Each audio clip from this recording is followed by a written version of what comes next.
आणि नोटबंदीच्या निर्णयानंतरच्या पहिल्या अर्थसंकल्पाचं नॉनस्टॉप कव्हरेज पुढचे काही तास तुम्ही एबीपी माझावर बघणार आहात।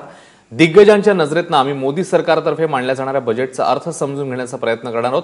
यंदाच्या या बजेटचा अर्थ उलगडण्यासाठी माझाला साथ लाभली आहे ती एमईडीसी अर्थात महाराष्ट्र इकॉनॉमिकल डेव्हलपमेंट कॉर्पोरेशनची आणि मुंबईमध्ये त्याकरता एक खास बजेट रूम तयार करण्यात आली आहे, ज्यामध्ये एमईडीसीचे पदाधिकारी आणि प्रख्यात अर्थतज्ञ आपल्याला बजेटचा अर्थ समजावून सांगणार आहेत। नेमकं काय काय असणार आहे या बजेट रूम मधून आपण थेट जाणून घेऊया। आपले प्रतिनिधी मयुरेश आपल्या सोबत आहेत। मयुरेश, कोण कोण तज्ञ आहेत आणि कसा असणार आहे आजचा दिवसभराचा हा मेगा कव्हरेजचा कार्यक्रम?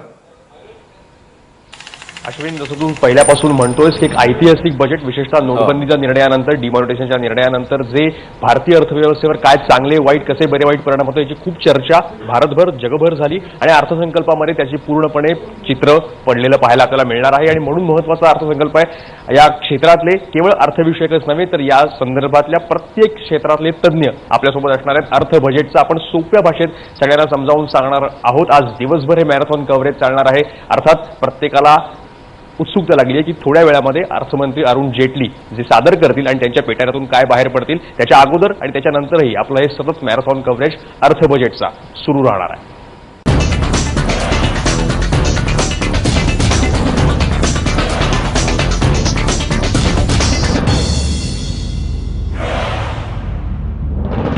नमस्कार, मी मयुरेश कोंडू। अर्थ बजेटचा या विशेष कार्यक्रमामध्ये, या मॅरेथॉन कव्हरेजमध्ये एबीपी माझावर तुम्हाला सगळ्यांचं स्वागत। एबीपी माझा आणि महाराष्ट्र इकॉनॉमिक डेव्हलपमेंट काउन्सिल एमईडीसी यांच्यातर्फे आज दिवसभर आपण या अर्थविषयकच नव्हे तर सगळ्या महत्त्वाच्या ज्या क्षेत्रांना अर्थसंकल्पाचा स्पर्श होतो त्या प्रत्येक क्षेत्रातल्या तज्ञ व्यक्तींसोबत दिवसभर मॅरेथॉन कव्हरेज करणार आहोत। पुढच्या काही वेळामध्ये अर्थमंत्री अरुण जेटली यांच्या पेटाऱ्यातून काय बाहेर पडणार आहे याकडे उभ्या देशाचं लक्ष आहे। खऱ्या अर्थानं ऐतिहासिक अर्थसंकल्प आहे हा, जे अरुण जेटली मांडायला चालले आहेत। सगळ्यात महत्त्वाचं म्हणजे आपण प्रत्येकजण जाणतो ते म्हणजे नोटाबंदी, डिमॉनिटायझेशन नंतर जे काही भारतीय अर्थव्यवस्थेचं झालेलं आहे त्याचे चांगले परिणाम, त्याचे वाईट परिणाम, ज्याचा उल्लेख काल जाहीर करण्यात आलेल्या इकॉनॉमिक सर्व्हेमध्ये सुद्धा आर्थिक सल्लागारांनी, मुख्य आर्थिक सल्लागारांनी म्हटलेलं आहे, मांडलेलं आहे सविस्तर। त्यानंतर काय होणार, त्यानंतर जर त्याचे लोकांना चटका बसणारे परिणाम झाले असतील तर काही आल्हाददायक असे निर्णय सगळ्याच क्षेत्रांसाठी, मध्यम वर्गासाठी, गरिबांसाठी, शेतकऱ्यांसाठी अर्थमंत्री जाहीर करणार का? सोबतच अशा अर्थानं पण ऐतिहासिक आहे की रेल्वे बजेट आणि केंद्रीय अर्थसंकल्प, सर्वसाधारण बजेट हे एकत्र आज सादर होत आहे।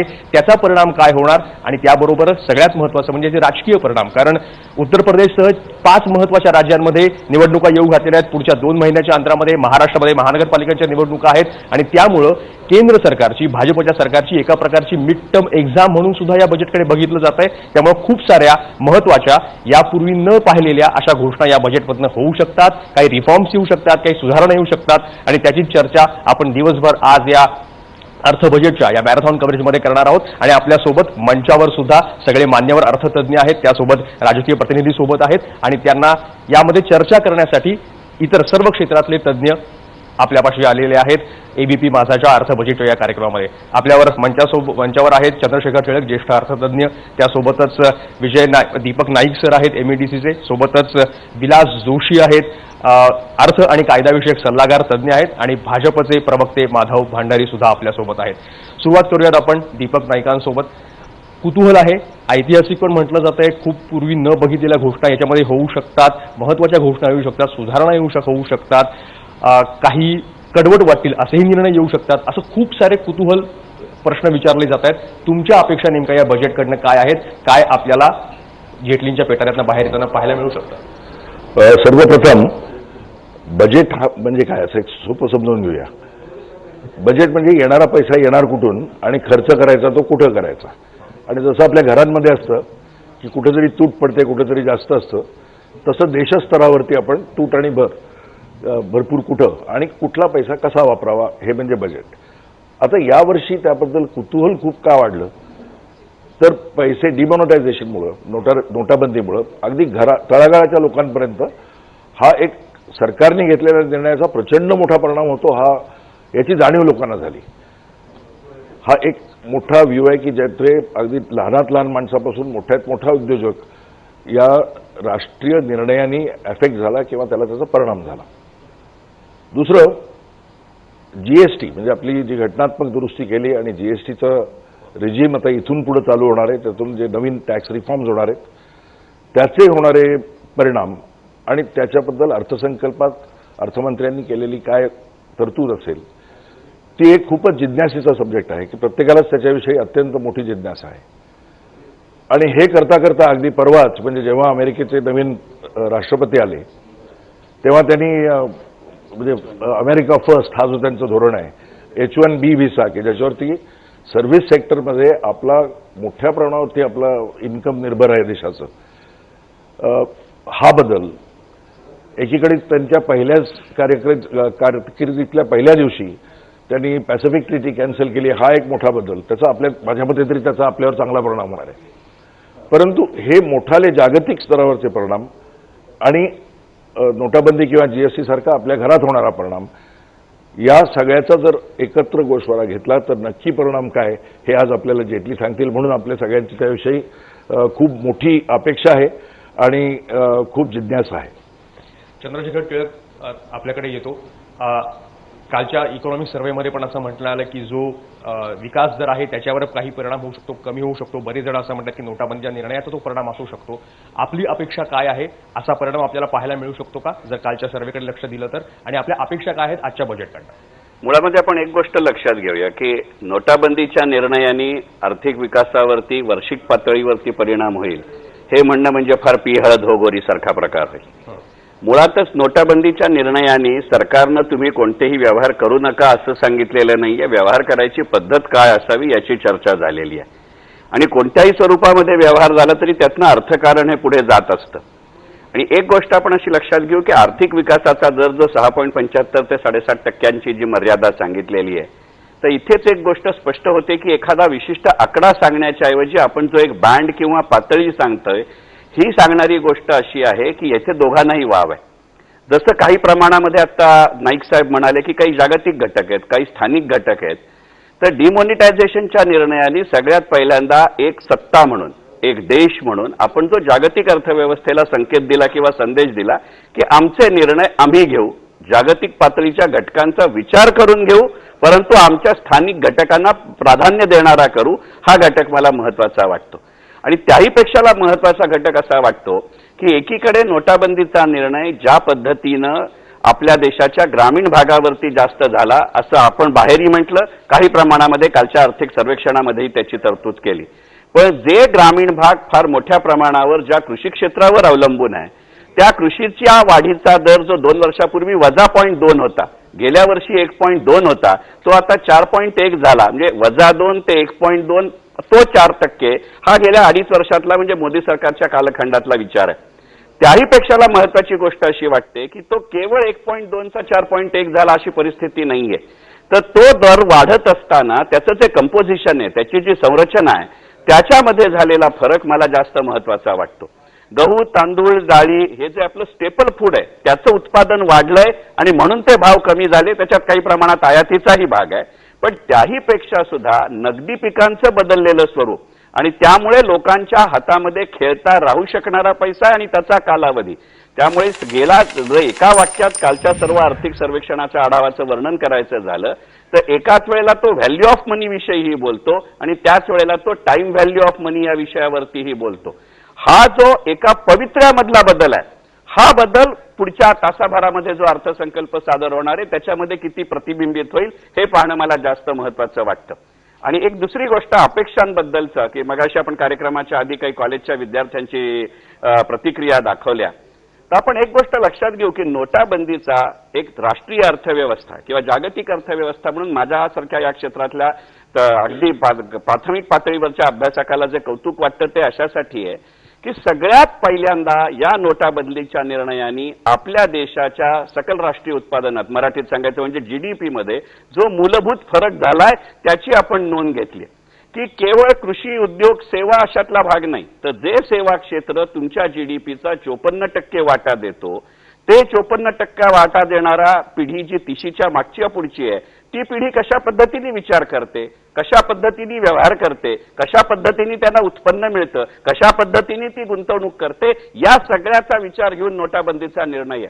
आणि त्यामुळे नोटाबंदीच्या निर्णयाला राजकीय पातळीकडे आपण जाऊया नको, आपण आर्थिक विषयांवरती मर्यादित ठेवू, तरी सुद्धा ज्या वयोगटातनं विरोध झाला त्यामध्ये हा सर्व्हिस सेक्टरमध्ये कार्यरत असलेला वयोगट नाही हे लक्षात घेतलं तर या दृष्टीने येणाऱ्या अर्थसंकल्पामध्ये आपल्या देशाच्या अर्थकारणाची सूत्र एका वेगळ्या अर्थी धुरीणांकडून तरुणांकडे जातील का हे बघणं मला जास्त महत्वाचं वाटतं. आणि ते आजच्या अर्थव्यवस्थेमध्ये जागतिक आणि स्थानिक अत्यंत महत्वाचं आहे. याच्यावरती तो 6.75 त्याच्या आसपास येईल की 7.5 आणि त्याच्या पुढच्या आसपास जाईल हे जास्त अवलंबून आहे.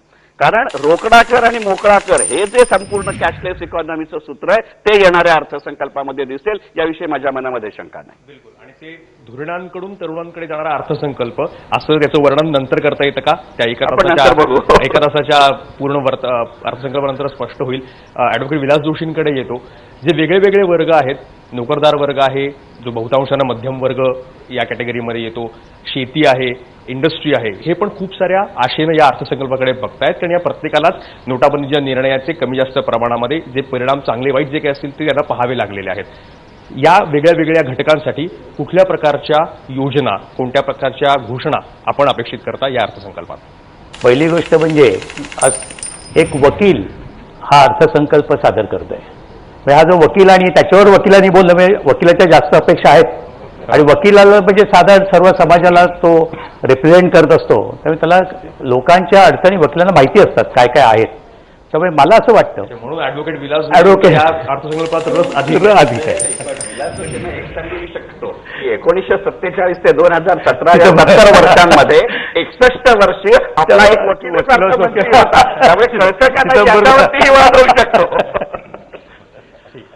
तर मला असं वाटतं की पहिली जी गोष्ट जी लोकांना अपेक्षित आहे की या नोटाबंदीमुळे लोकांकडला जो पैसा आज सेंट्रल गव्हर्नमेंटच्या मध्ये जमा झालेला आहे तो पैसा परत इकॉनॉमीमध्ये सगळ्या क्लासमध्ये म्हणण्यात प्रत्येक क्लासने कसा येईल, लोकांना कसा पोहोचेल.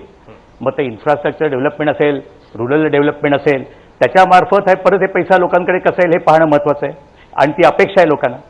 दुसरी एक महत्त्वाचं आणखी मला वाटतं की ज्यावेळेस नोटाबंदी झाली त्यावेळेस मला वाटतं सेंट्रल गव्हर्नमेंटने सांगितलं होतं की प्रत्येक बाईनी आपल्या अकाउंटात 2.5 कोटी रुपये डिपॉझिट करावे, 2.5 लाख रुपये डिपॉझिट करावे आणि त्याचं इन्क्वायरी केली जाणार नाही. आता मला असं वाटतं की जर तुम्ही 2.5 लाख रुपये हे साधारणपणे असा त्याच्या मागचा उद्देश असावा की अडीअडचणीसाठी ठेवलेले बाईनी हे पैसे असणार घरातल्या अडीअडचणीसाठी असतील. आता ते पैसे लोकांसाठी बायकांनी खूप डिपॉझिट केलेत असं मला वाटतं खरं असेल ते. तर आता हे ज्यावेळेस तुम्ही अर्थसंकल्प मांडता त्यावेळेस ते 2.5 लाख रुपये जे डिपॉझिट केलेत त्या बायकांनी ते आता तुम्ही ह्या वेळेस क्लब करणार का त्यांच्या इन्कमला? ह्याच्यावर पण मला वाटतं त्यांनी स्पष्टीकरण द्यावं. तर त्याची पण लोकांना उत्सुकता आहे. कारण बायकांनी ऑलरेडी खूप बायकांनी ज्यांच्याकडे कधी त्यांचं स्वतःचं इन्कम नाही त्यांनी देखील आपापल्या अकाउंटला 2.5 लाख रुपये डिपॉझिट केले आणि त्याच्या मागची अशी भूमिका आहे लोकांची की हे पैसे अडीअडचणीसाठी लोकांनी ठेवले असतील गरजेसाठी. का बायका जास्त प्रोटेक्ट करतात फॅमिलीला, मग त्यांच्याकडे नवऱ्याला माहित नव्हतं की त्यांच्याकडे पैसे आहेत ते. हे ज्यावेळेस नोटामध्ये त्या सांगायला लागलं डिपॉझिट कर त्यावेळेस कळायला लागलं. मग त्याच्यावर पण मला वाटतं अर्थसंकल्पात काहीतरी स्पष्टीकरण येईल. आणि मगाशी म्हटल्याप्रमाणे की शेतकरी वर्गामध्ये तर आज आपण बघतो तिला पैशाची आज खरंच तिथे गरज आहे. तिथे रुरल एरिया डेव्हलपमेंटसाठी सुद्धा त्यांनी काहीतरी करेल हे गव्हर्नमेंट अशी आपल्याला आशा वाटते मला त्याच्यामध्ये. ठीक. माधव भांडारेंकडे जाऊयात. या अर्थसंकल्पामध्ये नोटाबंदीचा निर्णय जो होता हा सगळ्यांनी म्हटलं, त्याच्या विरोधकांनी सुद्धा आणि बाजूने असणाऱ्यांनी पण की एक पॉलिटिकल विल लागतं अशा प्रकारचा निर्णय घ्यायला. कडवट जरी असला तरी निर्णय कठोरपणे घ्यावा लागतो. ते आपल्याला पाहायला मिळालं. मागच्या अर्थसंकल्पात त्याचे काही ट्रेसेस आपल्याला बघायला मिळाले होते जेटलींच्या. हा अर्थसंकल्प असाच काही कडक पण आवश्यक निर्णय घेणारा असेल की उत्तर प्रदेशच्या निवडणुका, महानगरपालिकांच्या निवडणुका या सगळ्याकडे बघता सगळ्यांना आनंदी करणारा, थोडा त्यांना शांत हळूवार वारा देणारा, अपीजमेंट एका प्रकारे करणारा असा काही राजकीय अर्थाने अर्थसंकल्प असेल की कठोर कडवट निर्णयांचा असेल? पहिली गोष्ट म्हणजे नोटाबंदी हा शब्दप्रयोगच मला थोडासा अयोग्य वाटतो. नोटा बदली म्हणू आपण फार तर, कारण व्यवहारामध्ये नोटांचा वापर काही बंद नाही केलेला. काही जुन्या नोटा व्यवहारातून काढून घेतल्या, त्याच्या बदल्यात नव्या नोटा दिल्या. आणि आता एक गेल्या महिन्याभरातली परिस्थिती जर आपण बघितली आणि रिझर्व्ह बँकेने दिलेली जे माहिती आहे ती जर बघितली आणि रोजचा व्यवहारही जरी आपण बघितला, निरीक्षण केलं, तरी जवळपास जेवढ्या नोटा पूर्वीच्या व्यवहारात होत्या त्या प्रमाणात आता परत त्या व्यवहारात येत आहेत. त्यामुळे नोटाबंदी हा शब्दप्रयोग काही फारसा योग्य नाही आणि तो वस्तुस्थिती निदर्शक नाही. त्यामुळे आपण नोटा बदली म्हटलं तर ते अधिक चांगलं होईल.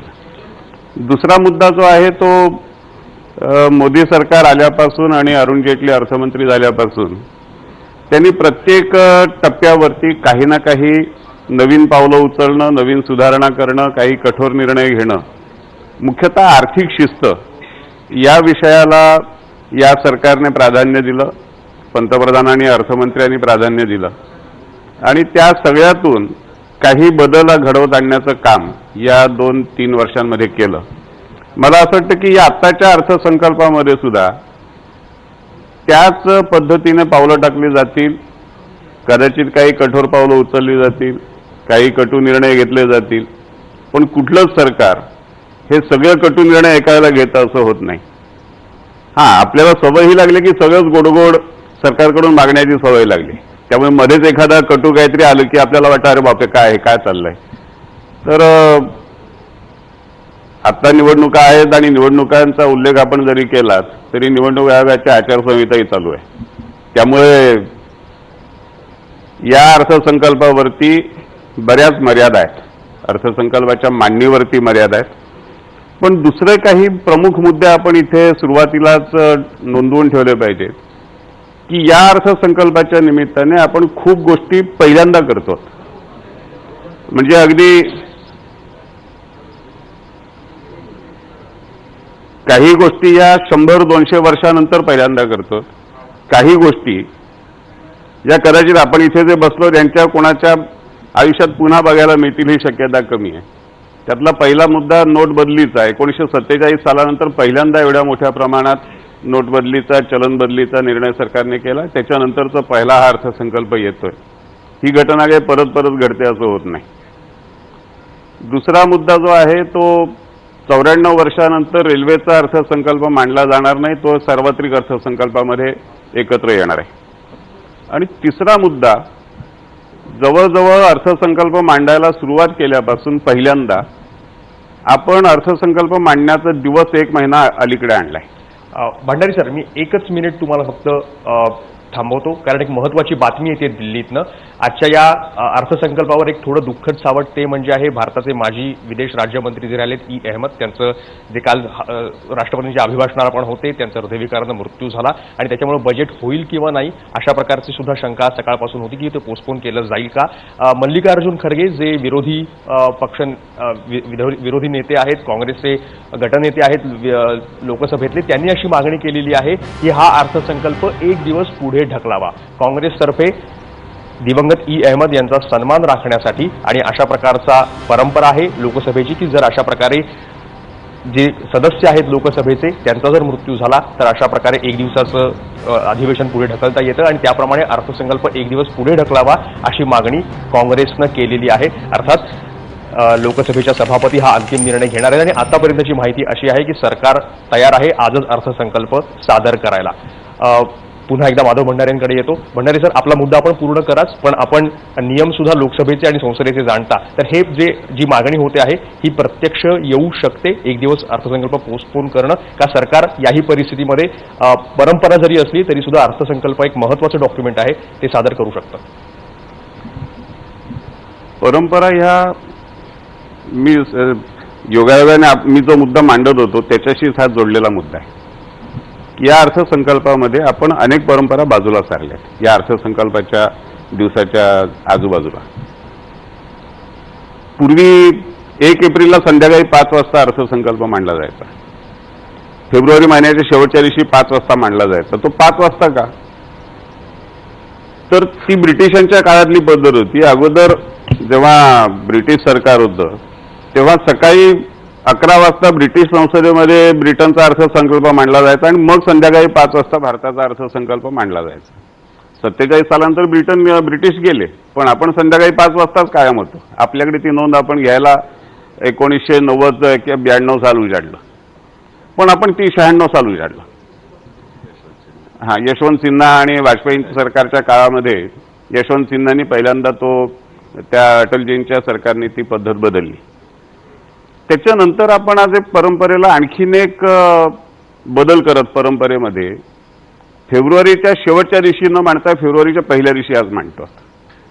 आणि कदाचित शक्यता अशी आहे की या नजीकच्या काळामध्ये केव्हा तरी आपण 1 जानेवारीला हे मांडायला सुरुवात करू. आर्थिक वर्ष बदलण्याची सुद्धा, आर्थिक वर्ष जे आपण स्वीकारलेलं आहे, परंपरेने जे स्वीकारलेलं आहे, ते सुद्धा बदलण्याच्या दिशेने आपण पावलं टाकतो. त्यामुळे संसदेची परंपरा काय आहे हे जसं आहे त्याचबरोबर परंपरेमध्ये काही एखादा छोटा मोठा बदल करायचा का याचा निर्णय सुद्धा आता काही वेळात आपल्याला बघायला मिळेल. आणि दुसऱ्या बाजूनी संसदेत विधिमंडळामध्ये सुद्धा सदस्याच्या निधनानंतर कामकाज तहकूब करण्याची जी पद्धत होती, परंपरा होती, त्यातही बरेच बदल होत गेलेत. मधल्या काळामध्ये अनेक वेळेला शोकप्रस्ताव मांडून श्रद्धांजली अर्पण करून सभागृहाचं कामकाज पुढे चालवणं हे सुद्धा हल्लीच्या काळात झालेलं आहे. आणि त्यामुळे अर्थसंकल्प मांडण्यासारखा जो महत्वाचा मुद्दा आहे त्याच्यावरती सुद्धा काँग्रेसने अशा पद्धतीचं राजकारण करण्याचा प्रयत्न करावा हे दुर्दैवी आहे. आणि शोकप्रस्ताव मांडून श्रद्धांजली अर्पण करून जेव्हा संसदेचं विधिमंडळाचं कामकाज थांबतं तेव्हा उरलेल्या संपूर्ण दिवसभरात सगळे ते संसद सदस्य, विधिमंडळ सदस्य काय करतात हा प्रश्न आपण विचारायचा नाही, कारण ते शोकमग्न असतात असं आपण गृहीत धरतो. त्यामुळे मला असं वाटतं की अर्थसंकल्प मांडला गेला तर फार काही उचितच ठरेल, ते योग्य ठरेल. आणि काय निर्णय होतो बघू आपण. एक मिनिट, माधव भंडारींच्या मुद्द्याकडे दुसऱ्या पद्धतीने पाहता येईल. मगाशी त्यांच्या विवेचनामध्ये अटलजी आणि यशवंत सिन्हांचा उल्लेख आला म्हणून, तर या बाबतीतच अटलजींचं एक जुनं वाक्य आहे, ते आत्ताच्या तुमच्या प्रश्नाला अत्यंत संयुक्तिक आहे. अटलजी राजकारण आणि अर्थकारणाची दिशा ठरवताना एकदा असं 77 सालच्या निवडणुकांमध्ये म्हणले ते की तारीख नाही तवारीख बदलणी आहे. तवारीख म्हणजे विचार करायची पद्धत, काम करायची पद्धत, निर्णय घेण्याची पद्धत. जेव्हा आज आपण 6% तेव्हा इतर देश 2%च्याही आसपास नसताना 6% वाढ करत असतो, तेव्हा आपल्या कृतीतनं आपण आपल्या विचार करायची पद्धत कशी दाखवतोय हे जास्त संयुक्तिक होईल. आणि ह्या दृष्टिकोनातनंही नोटाबदली असेल हाही एक तवारीखचा भाग होता. असा अर्थसंकल्प सादर करणं हा सुद्धा तवारीखचा भाग असू शकतो. ठीक आहे, ते अर्थसंकल्पात होतंय का आपण पाहणार आहोत. आपली चर्चा अशीच सुरू ठेवतो. अपेक्षा काय आहेत बजेटच्या, वेगवेगळ्या क्षेत्रातले तज्ज्ञ इथे आहेत, त्या क्षेत्रांच्या अपेक्षा काय आहेत त्या त्यांना आपण विचारूयात. एक छोटासा ब्रेक घेतोय आणि अर्थ बजेटमध्ये आपण परत येतोय. या बजेटचा सोपा, सगळ्यात सोपा, सगळ्यांना समजू शकेल असा अर्थ विश्लेषण करण्यासाठी तुम्ही पाहत राहा एबीपी माझा.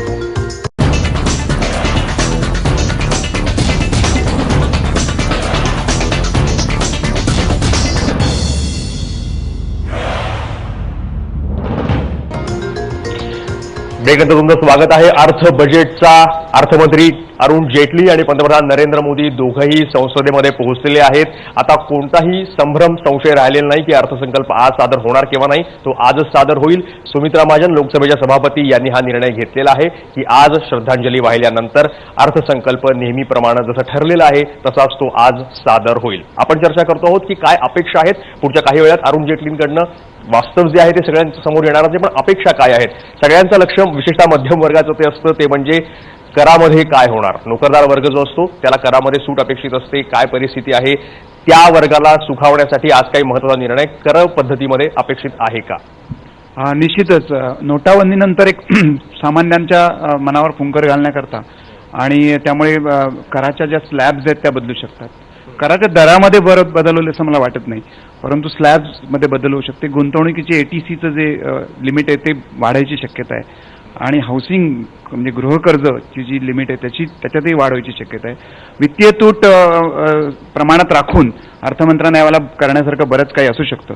ह्याचं कारण असं आहे की ह्या IDS आणि आता नंतर जी स्कीम चालू आहे त्याच्यामध्ये सरकारला उत्पन्न मिळायची मोठी अपेक्षा आहे आणि त्यामुळे दरवर्षी त्यांची जी म्हणणं असतं की मी तुम्हाला देऊ शकत नाही कारण माझं उत्पन्न कमी होईल, ते ह्यावर्षी मला वाटतं त्यांचं हे विधान असणार नाही आणि त्यामुळे सामान्य लोकांना काहीतरी दिलासा मिळेल असं आपण समजू शकतो.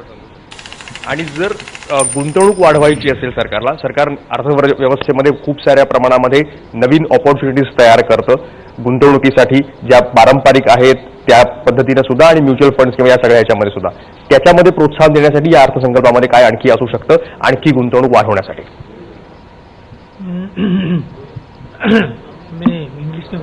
हो हो,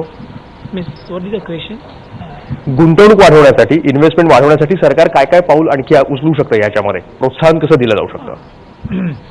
ते ATC मध्ये जे लिमिट आहे 1.5 लाख रुपयाची ते जास्ती करेल तो इन्व्हेस्टमेंट म्युच्युअल फंड मध्ये येणार जास्ती. आणि दुसरं ते tax they have already told कि we are going to reduce tax, corporate tax, individual tax, personal taxation. So that will also increase investments because people will be able to save more money. So these are the avenues. Particularly the exemption limit. मी येतो तुमच्याकडे. आपण थेट लोकसभेमध्ये जाऊयात. सुमित्रा महाजन लोकसभेत इस उम्र में भी वो शांत हो गए हैं.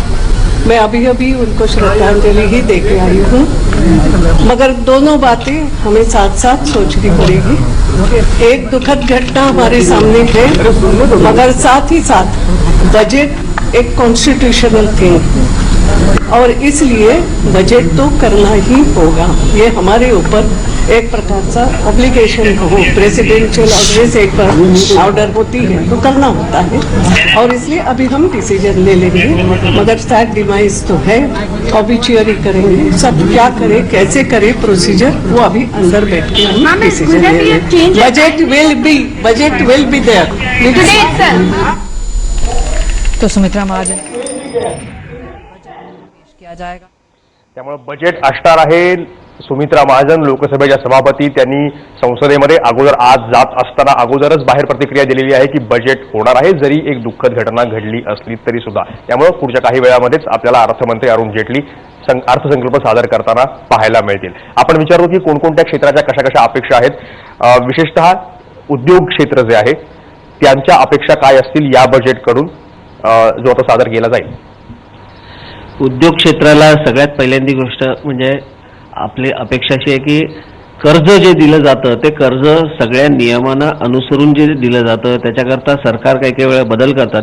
त्या बदलांचं इम्प्लिमेंटेशनच होत नाही आणि त्याच्यामुळे उद्योगांची अशी अपेक्षा आहे की कर्जावरती व्याजदर कमी करणं किंवा जे काही इतर लिमिट्स वाढवणं ह्याच्याऐवजी जे इम्प्लिमेंटेशन करण्याजोग्या जो गोष्टी आहेत त्या इम्प्लिमेंट कराव्यात अशी काहीतरी प्रोव्हिजन बजेटच्या अंतर्गतच असायला पाहिजे. कर्ज देतानाच ती प्रोव्हिजन असली पाहिजे. आणि कर्ज बँकांकडनं किंवा अन्य लोकांकडनं देतात ते पठाणी पद्धतीने वसुलीची चाललेली असते. त्याच्यामुळे उद्योगाच्या वरती जे परिणाम होणारे असतात ते वेगवेगळ्या पद्धतीने इंटरनॅशनल असतात, नॅशनल लेव्हलचे असतात. ह्या सगळ्या गोष्टींचा विचार करून त्याचं रिकव्हरी हा बघायला पाहिजे. परंतु मुळात असं आहे की एम्प्लॉयमेंट वाढणं हे त्यातला सगळ्यात महत्त्वाचा भाग जो आहे तो ह्या बजेटमधनं जी इंडस्ट्री वाढेल ती इंडस्ट्री कशी वाढेल आणि कुठच्या क्षेत्रात वाढेल ह्या दृष्टीने काही दिशादर्शक गोष्टी असल्या पाहिजेत. अच्छा, एम्प्लॉयमेंट वाढणं विशेष त्याच्यावर कालच्या अहवालामध्ये सुद्धा लक्ष देण्यात आलेलं आहे, भर देण्यात आलेला आहे. Make in India, make in Maharashtra हे फ्लॅगशिप प्रोग्राम्स आहेत या सरकारचे. त्याच्यामध्ये आणि जसं हे कर्ज इंडस्ट्रीला कर्ज आणि याशिवाय मेक इन सरकारच्या फ्लॅगशिप योजनांमध्ये अधिक बळ देण्यासाठी काही या अर्थसंकल्पामध्ये आणि रोजगार निर्मितीसाठी काही प्रयत्न केलेला जाऊ शकतो असं आपल्याला वाटतं. टिळक सर, अत्यंत मोठ्या प्रमाणावरती हे होऊ शकतं. सगळ्यात महत्वाचं काय माहिती आहे का की आपण जेव्हा make in India, make in Maharashtra अशा संकल्पना आपल्या देशामध्ये म्हणतो तेव्हा आपणच कुठेतरी बॅकफूटवरती जाऊन बोलतोय की काय अशी एक जी भावना निर्माण केली जाते ती आधी दूर करण्याची गंमत आहे. म्हणजे अमेरिकेच्या राष्ट्राध्यक्षांनी म्हणलं तर त्यांचा राष्ट्रवाद सांगतात आणि आपण म्हटलं तर तो संकुचितपणा असतो असं काही नसतं. मगाशी जी प्रास्ताविकामध्ये आपण चर्चा केली की डोनाल्ड ट्रम्पने असं सांगितलं की H-1B व्हिसा देणार नाही किंवा उत्पन्नाची मर्यादा करीन किंवा या लोकांबरोबर ट्रीटी करणार नाही. यातनं आपल्या देशातल्या सॉफ्टवेअरला किंवा हार्डवेअरला मिळणारे ज्या चालना आहेत, कारण मुळात जर त्या प्रमाणामध्ये लोक तिथे राहणार नसतील, इथे परत येणार नसतील तर आजपर्यंत आपण जे बॅकएंडचं किंवा लो एंडचं सॉफ्टवेअरचं काम करत होतो, हार्डवेअरचं काम करत होतो, टेक्नॉलॉजीचं काम करत होतो त्याला इथे करायला चालना मिळू शकते. त्यातनं स्किल डेव्हलपमेंट ही होतं कारण आपोआप ऑलरेडी ती लोक स्किल्ड आहेत. आणि दुसरा मुद्दा आपण एक गोष्ट लक्षात घेऊया की फक्त अमेरिकेच्या या निर्णयाचा त्याच्यावरती परिणाम होणार आहे अशातला भाग नाही. कारण अमेरिका आणि आपण यांच्या व्यवहारांचं स्वरूप काही विशिष्ट उद्योग क्षेत्रांपुरेसं मर्यादित आहे. त्यापेक्षा सुद्धा आपण आणि ब्रिटन, आपण आणि युरोप यांचा जो पाया आहे व्यापाराचा आणि संधींचा तो जास्त विस्तृत आहे. त्यामुळे डोनाल्ड ट्रम्पच्या घोषणांपेक्षा सुद्धा ब्रेक्झिटचा तुमच्या माझ्यावरती परिणाम होईल का हा विचार करावा लागेल. आणि सगळ्यात महत्वाचं म्हणजे मगाशी मी म्हटलं तसं उद्योग क्षेत्रा इतकंच येणाऱ्या काळामध्ये ताबडतोबीनं रोजगाराच्या संधी उपलब्ध करून देण्याची क्षमता ही सेवा क्षेत्रात आहे. आणि त्यामुळे एकीकडे अमेरिका आणि युरोप अशा पाश्चिमात्य राष्ट्रांचा विचार करत असतानाच आपल्या आजूबाजूला असलेल्या एशियन कंट्रीज आणि ऑस्ट्रेलिया न्यूझीलंडचा विचार करायला. एक साधं उदाहरण देतो मी थांबतो, म्हणजे इतरांनाही बोलता येईल. एक गोष्ट लक्षात घेऊ की आजपर्यंत आपण आपल्या देशामध्ये श्रीहरिकोटाहून आपला सॅटेलाइट देणं ह्याचाच विचार करत होतो. पण गेल्या 2.5 वर्षाच्या काळामध्ये आपल्या देशाच्या बरोबरीने आपण इतर एशियन राष्ट्र आणि छोट्या राष्ट्रांचाही दिला. त्यातनं स्पेस रिसर्च ही जी गोष्ट आपल्याकडे नव्यानं जन्माला आली ही महत्वाची आहे. या स्पेस रिसर्चचा केवळ वातावरणासाठी किंवा हवामानासाठी किंवा पावसाच्या प्रमाणासाठी विचार करण्याबरोबरच एज्युकेशनल अँड कल्चरल हब म्हणूनही विचार करतो. आणि मग यातनं मेडिकल ट्रान्स्क्रिप्शन सारखी जी इंडस्ट्री जन्माला येऊ शकते याचा आपण विचार करू. आपल्याला मुंबई पुण्यामध्ये राहून याचा अंदाज येत नाही, पण एकूण जागतिक पातळीवरती मेडिकल ट्रान्स्क्रिप्शन ही साधारणपणे $1.5 ट्रिलियन वर्षाची इंडस्ट्री आहे आणि त्यातला 12% भाग एकटं आपलं कोइंबतूर करू शकतं. म्हणजे उद्या जर या गोष्टी मोठ्या प्रमाणावर आपल्या देशामध्ये करू शकलो तर एकीकडे भाषा, दुसरीकडे विज्ञान आणि तिसरीकडे नेटवर्किंग यातनं मिळणाऱ्या रोजगारांचा विचार करू. आणि आमच्या असं लक्षात येईल की इथे ज्या ज्या ऑपॉर्च्युनिटीज मिळतात आपण जर पारंपरिक दृष्टीनेच विचार करत असू तर साहजिक की या ज्या ऑपॉर्च्युनिटीज आहेत ज्या आतापर्यंत दिसत नाहीयेत पण त्याच्यामध्ये काहीतरी प्रयत्न केले जसं या अर्थसंकल्पामध्ये असेल, काय अपेक्षा आहेत या अर्थसंकल्पाकडून? पहिली गोष्ट म्हणजे जे पैसे बँकांमध्ये जास्तीत जास्त जमा झालेले आहेत ते पैसे उपलब्ध आहेत इंडस्ट्रीसाठी वगैरे. आणि एवढे पैसे उपलब्ध असताना इंटरेस्ट रेट गव्हर्नमेंट कमी करायला पाहिजे किंवा करतील ते आता, ही एक मोठी अपेक्षा आहे. दुसरी गोष्ट म्हणजे जो आपला एक्सपोर्ट इम्पोर्ट थोडासा डिस्टर्ब होणार आहे, H1 विजा किंवा सॉफ्टवेअर एक्सपोर्ट आपला जो आहे त्याच्यातून बरेच पैसे आपल्याला येतात फॉरेन करन्सी वगैरे, ते आपल्याला ॲडजस्ट करावे लागतील आणि त्या दृष्टीने काही पावलं उचलावी लागतील. तिसरी गोष्ट म्हणजे अमेरिकन प्रेसिडेंट, नवीन प्रेसिडेंट म्हणतायत की चायना हे नेहमीच आपला माल स्वस्त राहावा म्हणून करन्सी मॅन्युप्युलेट करते आणि त्याबद्दल ते काही आपले हे करणार आहेत, बदल करणार आहेत आणि करन्सी कशी मॅन्युप्युलेट करता येणार नाही अशी काही सिच्युएशन निर्माण जर केली तर ती आपल्या फायद्याची सुद्धा आहे. कारण आपल्या करन्सी आणि डॉलरच्या माध्यमातून करन्सी जी मॅन्युप्युलेट केली जाते चायनावरून आणि मग आपल्याला कॉम्पिटिशन निर्माण होते, ती तशी होऊ नये म्हणून आपल्या सरकारने पावलं उचलली पाहिजेत. अशा प्रकारची पावलं या अर्थसंकल्पामध्ये पडलेली आपल्याला दिसतात का बघणार आहोत. एक छोटासा ब्रेक घेऊयात आणि अपेक्षा की ब्रेक नंतर थोड्याच वेळामध्ये आपण जेव्हा परत येऊ त्यावेळेस अरुण जेटली आपला अर्थसंकल्प सादर करायला सुरुवात करतील. एक छोटासा ब्रेक घेतो अर्थ बजेटचा मध्ये. ब्रेक नंतर लगेच भेटणार आहोत अर्थसंकल्पासहित. तुम्ही पाहत राहा एबीपी माझा.